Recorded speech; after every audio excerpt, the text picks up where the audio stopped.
Bonjour à tous, j'espère que vous allez bien. Alors, c'est toujours le général Alligator. Alors, je faisais cette vidéo pour vous dire l'importance de partager mon histoire. Les raisons qui m'ont poussé à partager cette histoire-là sont simples. Ce n'est pas pour décourager qui que ce soit. Ce n'est pas pour vous dire que toutes les personnes qui arrivent ici sans papier passeront par les mêmes conditions. Non, nullement. Toutes les personnes qui arrivent ici sans papier ou qui sont en France sans papier ne sont pas passées par les mêmes conditions ou ne passeront pas par les mêmes conditions, mais passeront par des conditions similaires. C'est ce qu'il faut que vous reteniez. Certaines pourront même passer par des conditions pires que les miennes. Et ce qui me fait souvent rire, c'est que je vois des commentaires où des gens sont tristes. Non, ne soyez pas tristes pour moi. Je ne fais que raconter mon histoire. C'est mon passé. Cela fait des années que j'ai des papiers. Donc, je partage cette histoire pour vous faire comprendre ce que c'est que la mentalité alligator. Lorsque quelqu'un écrit un livre pour partager son expérience, ce n'est pas pour décourager, c'est pour que les gens apprennent. S'il part, par exemple, visiter une forêt et qu'il découvre qu'il y a des choses dans la forêt, il va venir écrire et vous dire ce qu'il a découvert dans cette forêt, pour que celui qui va aussi emprunter le même chemin sache là où aller, comment mettre les pieds, où se trouve un piège, et où les pièges ne se trouvent pas. Et c'est ça mon histoire. Comme je vous l'ai dit, nous sommes déjà à l'épisode 8. Bon, si c'est la toute première fois que vous allez voir cette vidéo, ou que vous êtes au courant que je partage mon expérience, allez-y sur YouTube, Général Alligator, tapez Général Alligator. Allez-y d'abord à l'épisode 1, 2, 3, 4, 5, 6, 7, 8. Vous allez apprendre énormément. Surtout si vous êtes ici aux États-Unis sans papier. Si vous êtes en France sans papier. Si vous êtes partout où vous êtes, si vous êtes sans papier, vous allez apprendre. Et même si vous n'êtes pas sans papier, pour ceux-là qui vivent à l'étranger, vous allez aussi apprendre un tout petit peu du comportement des étrangers, c'est-à-dire les gens chez qui vous allez vivre. Parce que dans mes épisodes, je parle un peu de tout. Chacun peut retrouver son petit côté. Chacun peut retrouver son histoire dans tous ces épisodes-là. Chacun va trouver son compte. Même si vous arrivez ici en tant que quelqu'un de légal, vous avez vos papiers, mais il peut arriver que vous ayez envie de sortir avec quelqu'un d'ici. Il faut connaître la mentalité.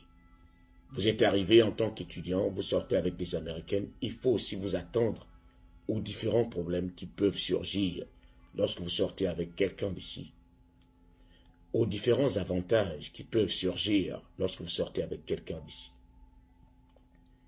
Donc, je partage mon histoire pour faire comprendre aux gens qu'il peut arriver que vous passiez par des moments difficiles. N'accusez personne.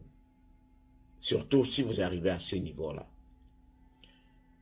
Les choix que vous faites sont vos propres choix.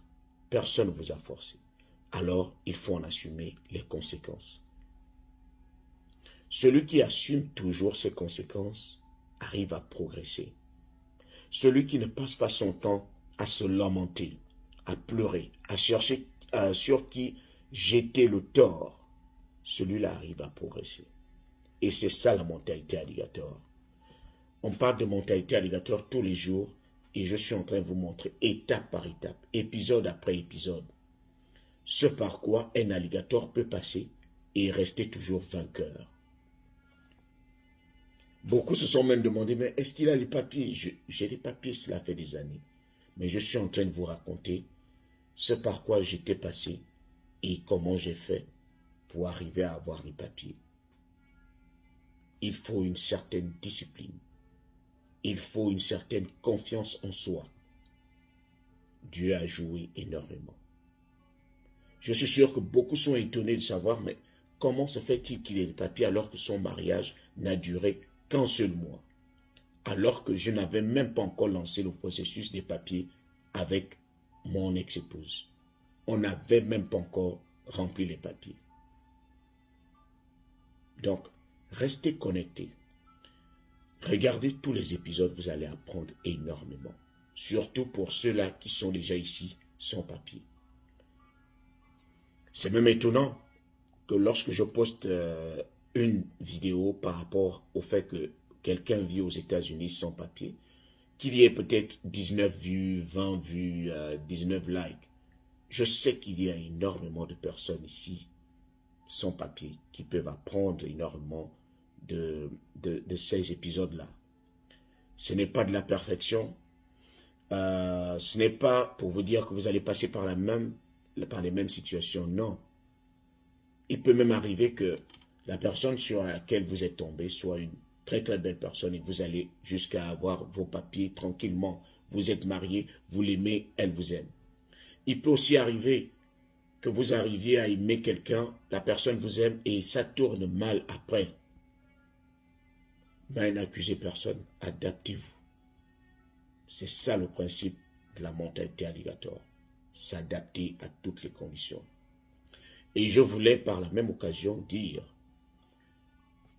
il faut qu'on soit honnête. Je vous assure, je lève ma main droite.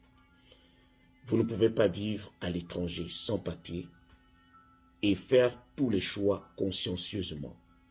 Il y aura des choix que vous allez faire malgré vous, à cause de votre situation.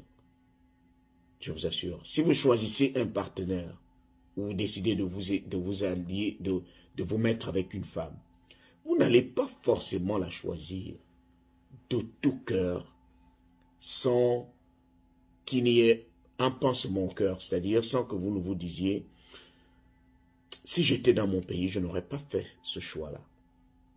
Il y a des choix que nous faisons en tant qu'étrangers, pas parce que nous avons voulu, mais quand tu vois la situation par laquelle tu passes, tu es obligé de fermer un œil sur beaucoup de cartons rouges, beaucoup d'alertes rouges. Moi-même, j'ai des situations, des situations dans mon inbox. Les gens viennent se confier, viennent me raconter leurs histoires. C'est-à-dire, au tout début, tout était parfait. Après, vous commencez à remarquer certains mauvais comportements de la personne. Mais comme vous êtes déjà allé loin, par exemple, vous êtes déjà fiancé, et vous vous dites, si je me détache encore là, où vais-je encore trouver quelqu'un qui va m'aimer à un certain niveau et que je vais aussi apprécier?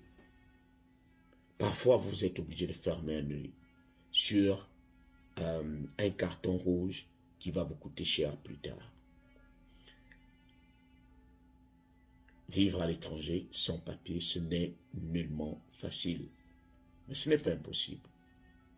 D'ailleurs, mon histoire vous le montre déjà. Que tout est possible. Tout est possible à celui qui croit. Si vous êtes quelqu'un de fort, si vous êtes quelqu'un qui se dit, moi je suis déjà prêt. Et c'est pour ça que je partage cette histoire. Pour que les gens se disent, si s'il a pu le faire, c'est que moi aussi je peux le faire. Il peut m'arriver que tu te dises, lui il est même passé par des situations pires que les miennes. Comment a-t-il fait? Pourquoi moi je ne peux pas le faire? Moi, mon mariage a duré 1 mois. Il y a d'autres, le mariage se casse après avoir lancé la procédure. Il y en a d'autres, le mariage se casse après 1 an. D'autres, le mariage se casse après 2 ans. Il va falloir recommencer. Donc, ce qui ne nous tue pas nous rend plus forts.